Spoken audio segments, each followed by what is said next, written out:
In the 1950s, he was one of the most famous men in the world. He was notorious for a number of years and then almost completely dropped out of sight in his last years. And I thought he did not deserve to be forgotten, whether he was a villain or a hero. However you might choose to look at him, here was a guy who was being forgotten. And it was brought to me. I was doing some kind of a magazine article one day in the 1980s. Don't remember what the article was, but I needed to refer to Orval Faubus and his age. I reached for my desk copy of American biographies, Merriam-Webster, and Orval Faubus was not in there. Now here's a book with thousands of entries, and they did not choose to include a man who had changed the course of history. I was offended by that, and I set to work on the book right then. Yes, at the age of 70-something. He knew he had no chance, but he cobbled together a little campaign chest and got out on the road, just as he had done in the 50s and the 60s and the 70s. He ran for office a lot. Eugene V. Debs, the great socialist of the early 20th century. Orval's father, Sam Faubus, was a member of the Socialist Party. In fact, he was the main organizer for the Socialist Party in Madison County, Arkansas, in 1910 on through World War I, and again in the 30s. He was a dedicated socialist, and Debs was his hero, and he named his first child after Eugene Debs. He was the socialist who ran for president a number of times in 1912, he ran for president from a prison cell, and during World War I, because he'd been locked up for opposing the war. But he was a great hero of the left wing in the United States in the early part of this century. And of course now, like Faubus himself, mostly forgotten, but a great figure in American history. 1957 and 58. In September of 1957, he called out the State National Guard to stop the integration of the largest high school in the state of Arkansas, Central High School. President Eisenhower eventually had to send in federal troops to enforce the desegregation of that school. As a result of that action, he became known around the world, Faubus did, hated by millions of people, adored by other millions, but that's when he made his mark. 1988, I wasn't sure that he would want me to write about him. I had worked for the newspaper that he considered his main enemy back in the 1950s and 60s, and I was no admirer of Orval Faubus, and he knew that. But when I called him up from a paid telephone one day on the edge of his town and told him that I was going to write a book about him, a little to my surprise, he said, well, he'd do everything he could to cooperate, and I must say he was very forthcoming in the interviews.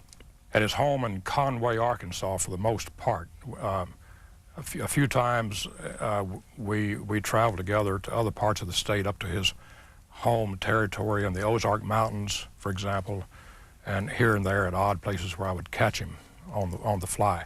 But most of them were at his dining room table in a fairly modest house in Conway, Arkansas.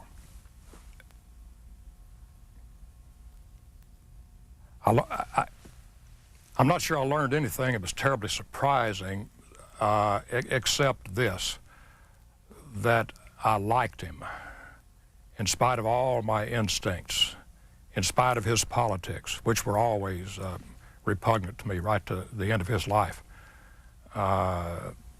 in spite of personal things about him that I learned in the interviews. I found that I could not help liking the man, and I suppose that's simply an indication of what a masterful politician he always was, even in his last years. He was a broken man during his last years. After he left the governor's office, he had no occupation that he could go back to. He had been a small-town newspaper editor, a weekly newspaper, which didn't make much money at all. After all this fame and acclaim, he suddenly found that he had no income. He went to work at one point as a bank teller in his home county of Huntsville, Arkansas. He ran a theme park that Al Capp had inspired, a dog patch theme park for a while. He had various ventures that didn't pan. He was always at the edge of bankruptcy. In fact, at one point he was in debt several $100,000.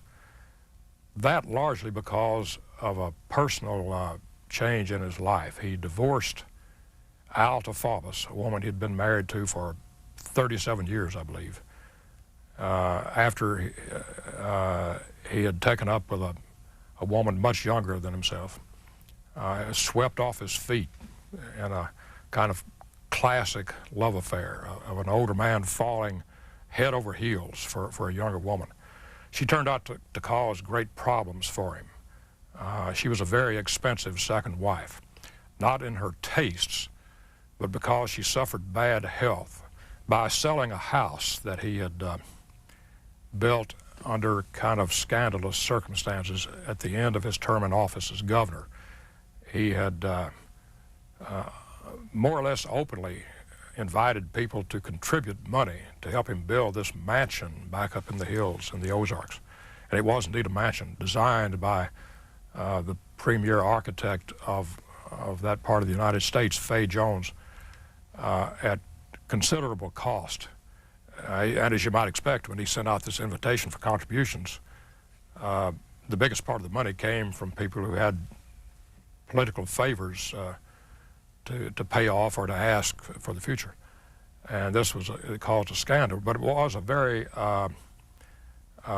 valuable piece of property, and he finally sold it for $300 and some odd thousand, and used almost all of that to pay off the debts that had been riding him for 20 years.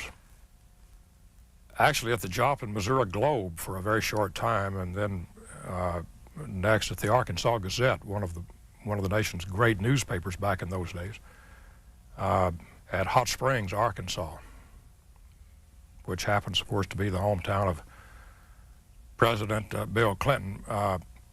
He and I never knew each other there. He was considerably younger than I was, and we grew up in different eras. But it was it's a fascinating little old town, kind of a wild spot in the middle of this Puritan Southern Baptist state.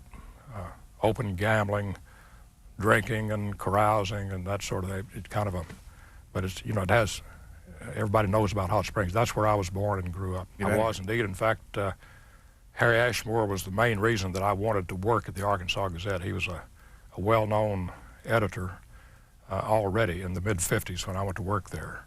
He was the main antagonist to Faubus. He was the power center on the other side, on the what we would generalize as the liberal side, the integrationist side, although it was nowhere near that simple. Harry did not editorialize for integration, but simply for obeying the Supreme Court's school desegregation ruling. But that put him on the opposite side of Faubus, and Faubus used Harry as a whipping boy for years. And to be fair about it, Harry used Orval in the same way. Went to work for the New York Times as a Southern correspondent, covering the civil rights movement.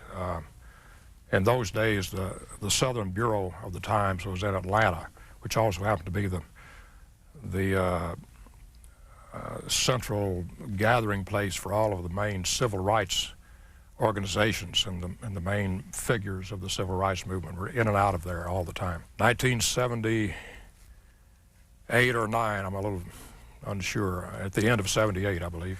Went to work teaching journalism in my home state at the University of Arkansas in Fayetteville. Conservative, that did not include race in those days. Richard Nixon was a liberal on race in the context of the times, even though he was conservative on other things. Henry Luce was that same sort of conservative. Now, Luce did not at all sympathize with the segregationists of the South. Oh, I believe so. Yeah, they brought to the nation's attention this rather troubling development. Of course, there had been other developments across the South as the movement began to gather force. Martin King had already had the Montgomery bus boycott successfully concluded, and was already a growing figure in the nation's consciousness at that time.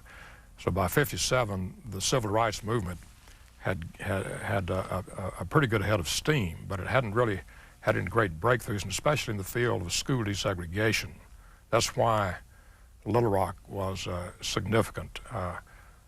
This was the first big test of the Supreme Court's 1954 desegregation decision.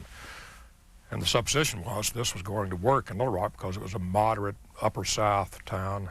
And so the press took a great interest in it before September on the theory that we're going down there to cover a success story.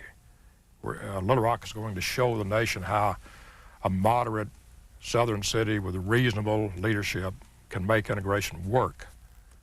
And then it blew up in our faces, and suddenly the press found that it was covering quite a different story, a story of rebellion. Jim McDougal was interested in politics. He was an up-and-coming young political, had to be in his early 20s at that time, friendly with Orval Faubus, as all of the progressive young Democrats of the state were in the beginning, because Faubus was a progressive. The Reverend Pruden was one of the top 2 or 3 leaders of the segregationist organization called the Citizens Council in the city of Little Rock. He was a powerful speaker. He had the gift of being able to move crowds. And whether you like it or not, that language was the language of the day when a segregationist speaker was trying to move a crowd. Incidentally, that language was taken directly from old files of the FBI, which did a very thorough investigation of the trouble at Little Rock. A very important role.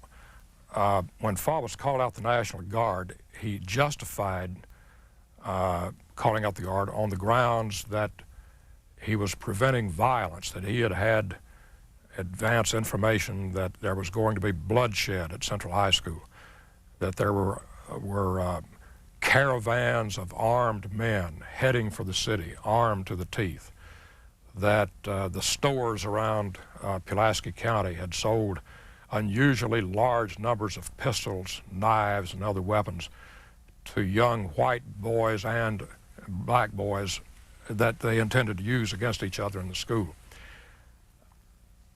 The FBI investigated that claim of impending violence and found it to be essentially without base at all. There was no unusual sale of knives. Even the leader of the state Citizens Council, a man named Jim Johnson, told me for the book, there were no caravans. We made the governor believe that there were caravans, but there weren't any. The FBI established that all of this pretext for calling out the National Guard was simply not true. Yes, and I think if she had known in the beginning how much work that was going to be, she simply would have put her foot down and refused, and I couldn't blame her.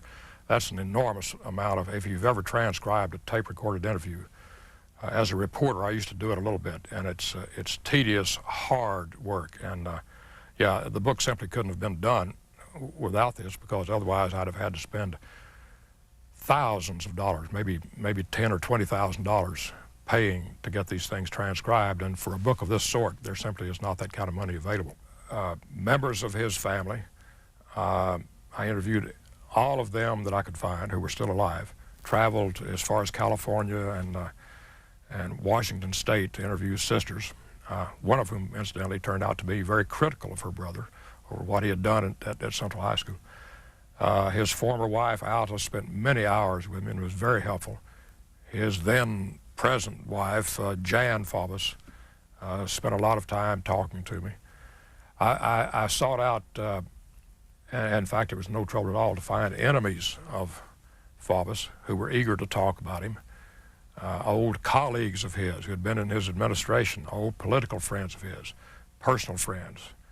I tried to get all shades of opinion about the man. She was still in love with him, and it was clear in everything she said, although she was terribly bitter about the way she'd been treated, naturally enough. And oddly enough, although she couldn't stand the second wife, I think really hated her. When Orval eventually married a third time, Alta, the first wife, and the third wife became very good friends, and in fact sat together at his funeral. His sisters might. After he left office and had been out of office some years, and his life had begun to fall to pieces, partly because of this second wife, he simply felt he had had all the humiliation that he could stand in his home county, and she had had enough of it, and they just pulled up almost in the dead of night and moved to Houston, where he worked for a while in public relations work. But it was a miserable time. A drifter from Florida who had a history of assaulting women, of finding a way to get into the house with a woman alone, sexually assaulting her. But this was the first time he had committed murder. He probably had no idea that this was the, as it happened, estranged wife of Orval Faubus. Farrell was Orval's only surviving child. He and Alta had just this one son. There were other babies, but they were stillborn. He was a lawyer and had a lot of personal problems. He became addicted to prescription drugs, and eventually took an overdose and did away with himself at the age of, well, late 30s. In the late 70s, yeah, before the second wife was murdered. He went into hiding practically for about a year after the death of Beth. He was still very much in love with this woman, even though she had treated him miserably, but he couldn't help it. And after she was murdered, and after his very close brother died, and after a sister died, and after his son committed suicide, he became a kind of a hermit, and went up to his house and just hid out. When he finally got back out into the public view, he started making a speech here and there, and at a gathering for single people, I guess he was lonely again. This young, red-haired, rather pretty woman snapped a picture of him and struck up a conversation. A very lively young woman, and one thing led to another, and they ended up married, and fairly happily for the most part, although there were some very rough spots even in this marriage. After a few years of relatively good health, he came down with prostate cancer, which eventually got into his bones and killed him.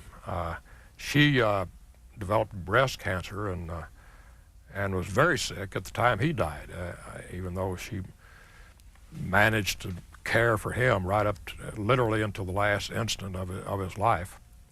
And she outlived him for a year and then died of cancer.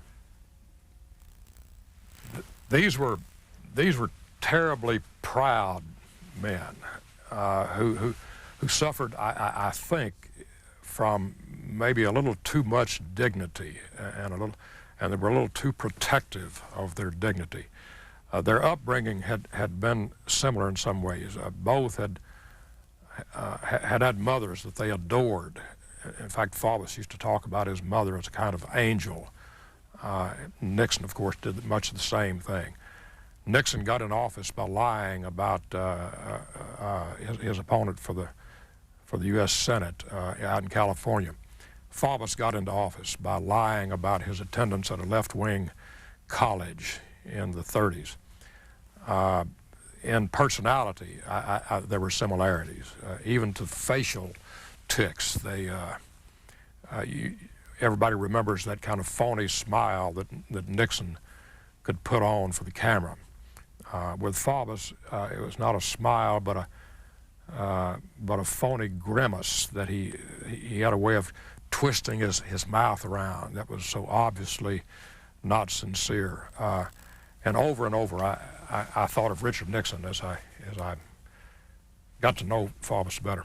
Well, it's dead, but it was, in the early part of this century, it was in Mena, Arkansas, the center of all kinds of conspiracy theories about the CIA and drug dealing, and Bill Clinton, God knows, I guess, is supposed to have had people killed at Mena Airport. I don't know, the whole nutty conspiracy business centered at Mena, Arkansas. As you say, it's been in the news for years. Well, 2-3 generations ago, it was in the news for another reason. It was the home of this left-wing college that was originally founded by socialists from California.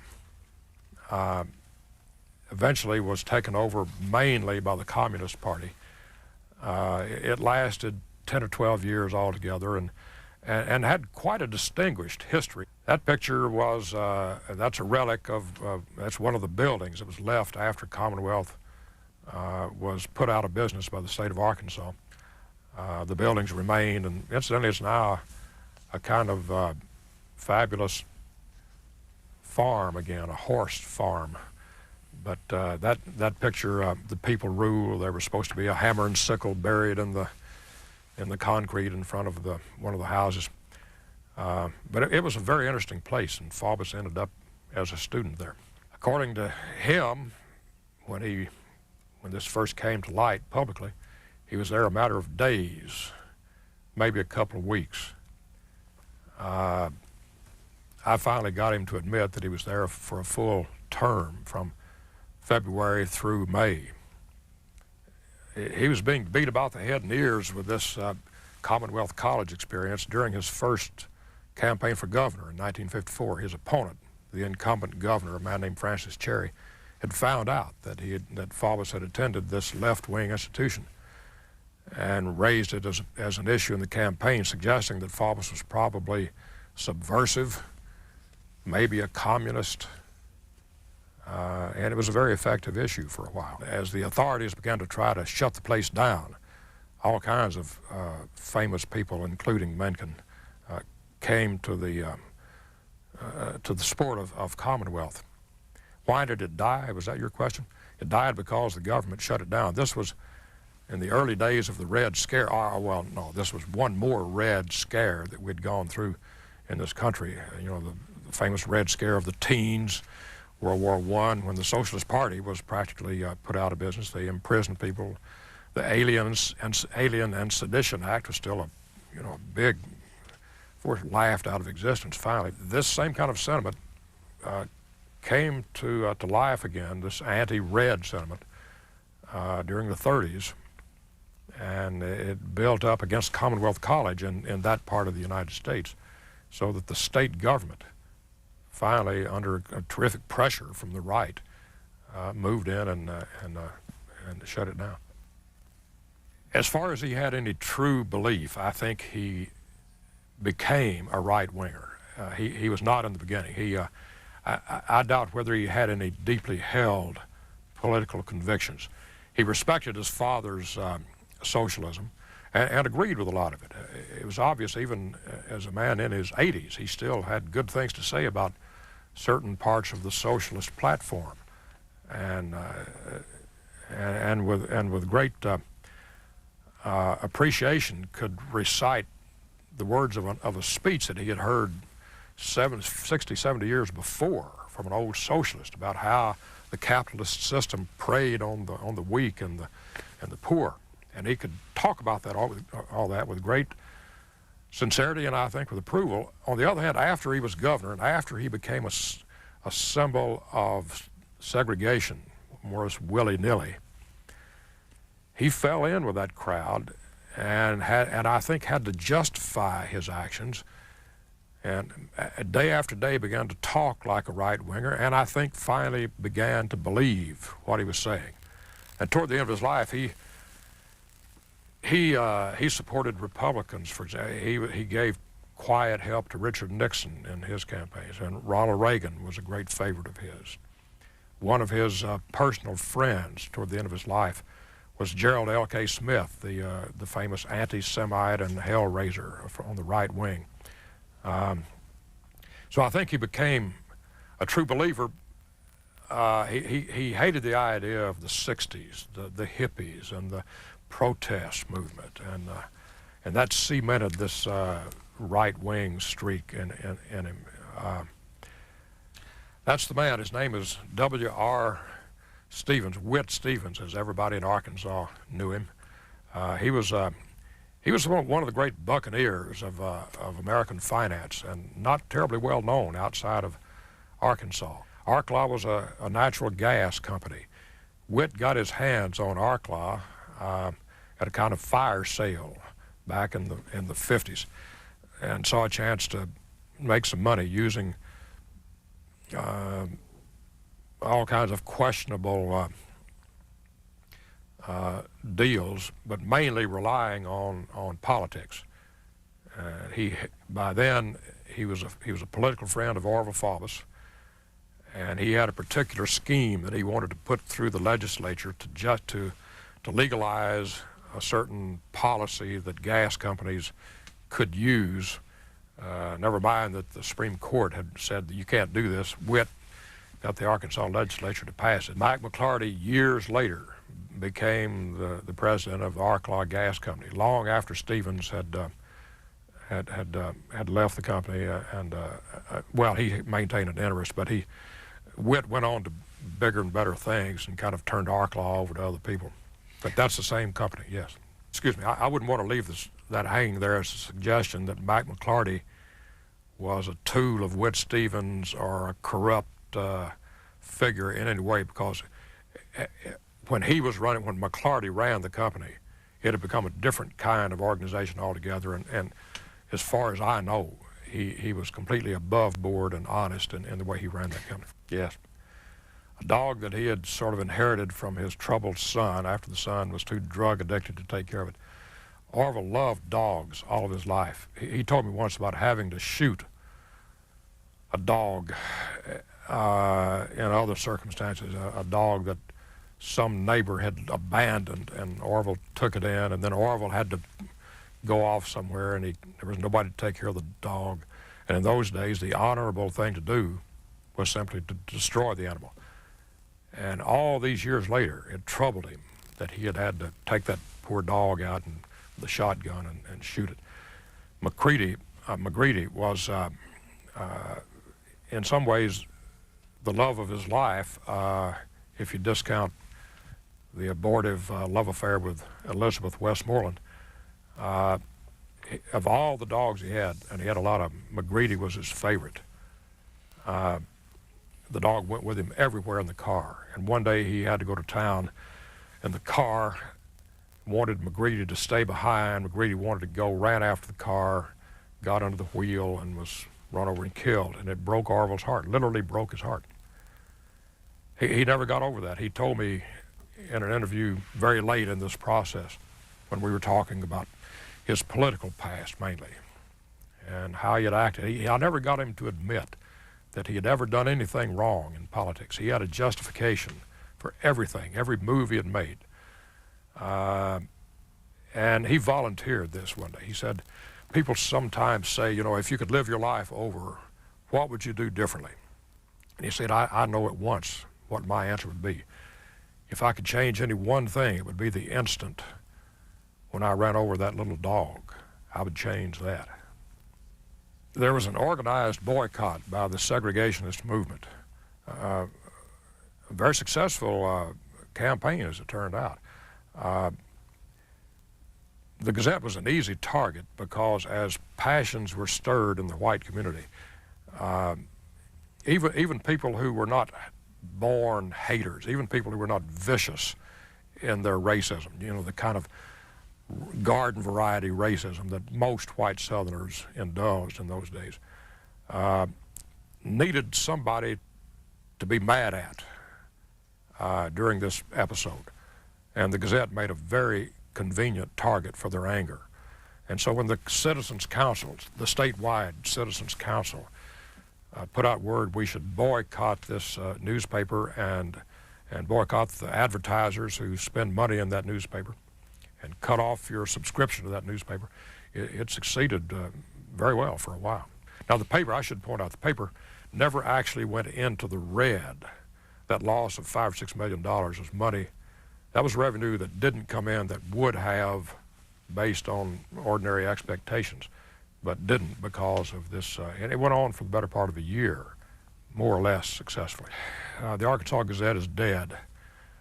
It was bought out by the Gannett Corporation, for which I have no use, and if you'd give me enough time, I would tell you why, but that's not why we're here. But they effectively killed this fine old the oldest newspaper west of the Mississippi River. Ran it into the ground because they sent in a bunch of hot shots who thought they knew more about running a newspaper than the local people. They eventually gave up on it and sold it to the competing newspaper, the Arkansas Democrat, owned by a family named Hussman, a young Walter Hussman, who simply outwitted this huge media chain at every turn. And he bought the Arkansas Gazette, merged it with the Arkansas Democrat, and the surviving paper is now known as the Arkansas Democrat Gazette. The schools of the South had been, as you know, ordered to desegregate. It was proceeding at molasses pace. Little Rock had a school superintendent named Virgil Blossom who had come up with a voluntary plan of desegregation. It was very cleverly drawn and cynically designed to keep segregation, for the most part, for years to come, by token integration of this one school. And then after years, it would proceed to the junior high level, then to the elementary level. This plan had been tested in federal court and approved. Virgil Blossom made hundreds of speeches to civic clubs around the town promoting the plan.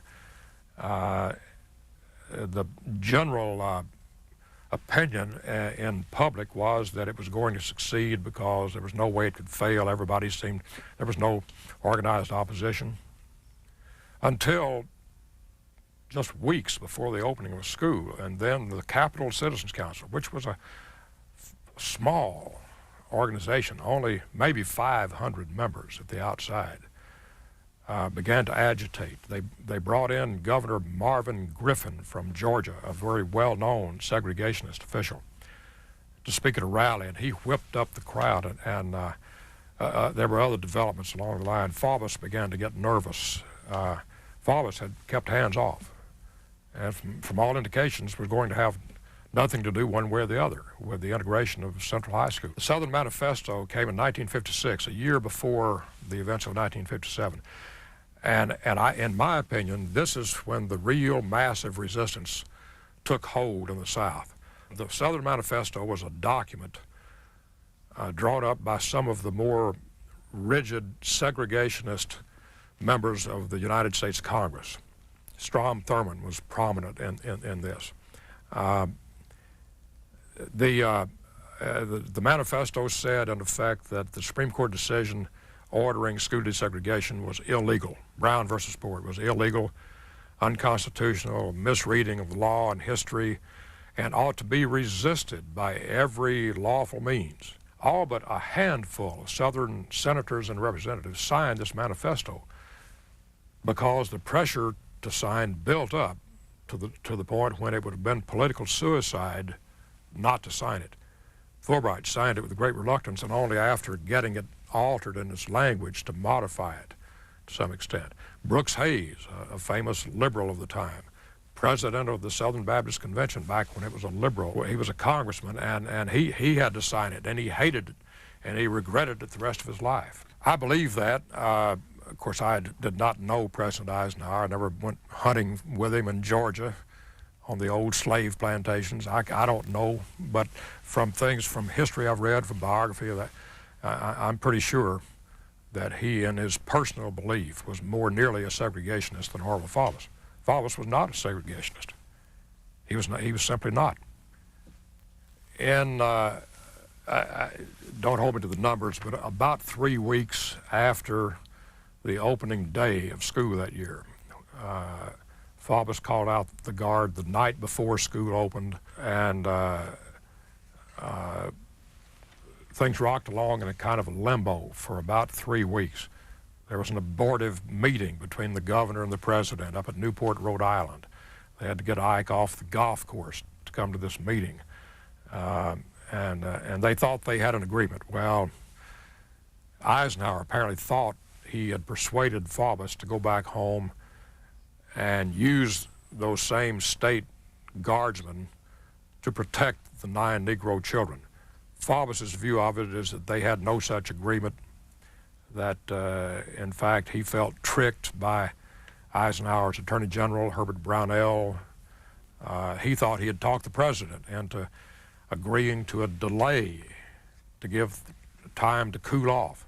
Delay was what Faubus was angling for in the beginning. Delay, that's what he really wanted, more than an explosive confrontation. But Brownell told Eisenhower, no, you can't give him a delay. That's not in your power. This is a court decision and has to be carried out. But Eisenhower finally had to call out the troops after there was violence. Nobody killed, but a good bit of very troubling violence in the streets and around Central High School. Segregationist mobs came to forcibly keep the 9 black children out of the school. Succeeded. The assistant police chief, one of the great unsung heroes of our time, a man named Gene Smith, had to spirit these kids out from the basement of the school in unmarked cars with their heads down so the mob couldn't get at them. The black kids, yeah, they were about to be killed by this mob, and he got them out at the last minute. Anyway, the violence had reached a point where there was simply a breakdown in law and order, and the president had to send in the 101st Airborne from Kentucky to restore order. It was widely believed in Arkansas that Marlin Hawkins was the most successful election thief in the state. That if a statewide candidate for office needed a few more votes, he could go to Marlin and say, Marlin, what would it take to get me another 500 votes and put me over the top? And Marlin would magically produce the votes. Nobody really knew how he did it except Marlin and his cronies. But there was not a whole lot of doubt that he really did vote dead people. And so when he wrote his memoir, he simply decided to capitalize on his own reputation and gave it that title. Playfully, he maintained, because he insisted that he never stole any elections. He simply gave the voters what they wanted, and they insisted on keeping him in office and voting the way he wanted them to vote. Little Rock, in regard to the race issue, I assume you mean, in school desegregation and politics, Little Rock now is very like dozens of other American cities. Troubled, the public school system in a kind of a mess, struggling, integrated, has been for a long time. It was integrated before Faubus left office, more or less successfully, as you know, in the context of the times. But never really, it's been under federal court order almost continuously for all these 41 years, like a lot of other cities. You can't say that integration has succeeded very well there, just as it has not succeeded in a lot of other places, which of course is not at all to suggest that the attempt should not have been made. It was the right and proper thing to do, caused a lot of trouble, a lot of angst, and it still does. Politically, Little Rock is back to more or less what it was before Faubus, moderately progressive, a very pleasant place to live. Our son lives there and wouldn't live anywhere else. It has good restaurants, good live theater, believe it or not. We live in the farming community of Hogeye, near Fayetteville, up in the Ozarks. But Little Rock is it's an okay town. I like it a lot. It's had a few rough years here, being the epicenter of all political evil in the United States, as it's portrayed, which of course is utter nonsense. It is not, and the people who've been targeted are for the most part decent, well-meaning people. In Arkansas, not only is not the most corrupt state in the country, as it's been portrayed, it probably wouldn't even rank in the top 10. You know, I could name half a dozen. New York is more corrupt. Rhode Island, I was in Rhode Island for a while this spring. You know, if you want political corruption, go study Rhode Island. Louisiana it has never been free of corruption since the days of Huey Long and before. Arkansas, for all the efforts of some people to corrupt it, never has been very corrupt and still is not. I'm not sure that I can explain it satisfactorily, except that he was quirky and he liked to keep people off balance. Faubus did. And I think he truly was taken with some of the things that Jackson was saying back there. I forget the year,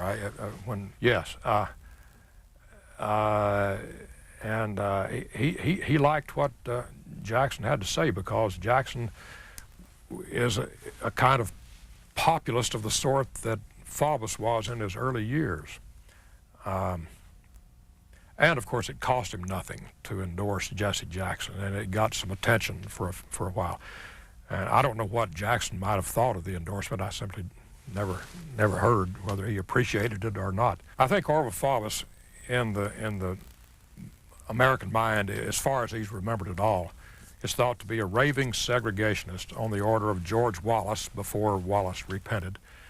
Back there with Leander Perez and Ross Barnett and all those old enemies of civilization, as they were thought to be, and Faubus is simply lumped in there with the rest of them. Faubus's sin was not that he was a segregationist, but that he was cynical and that he was opportunistic, and that he was the consummate politician who dealt with pressures in the way that politicians always do, and he finally gave in to the pressures of the moment, and as we said, then catered to the mob instead of to good sense. And I think my explanation of how he came to do that is valuable history, and this country ought to pay attention to that and maybe be a little more indulgent with our politicians. We've come to think of politics as evil and smelly, and we have no patience with politicians because they compromise. Well, of course they compromise, and they sometimes compromise on principle. Faubus did, but he was not an evil man. He was not an evil man. He was simply a man caught up in events and overtaken, and I wouldn't begin to excuse what he did. He made a terrible mistake. He did the wrong thing. Thank you.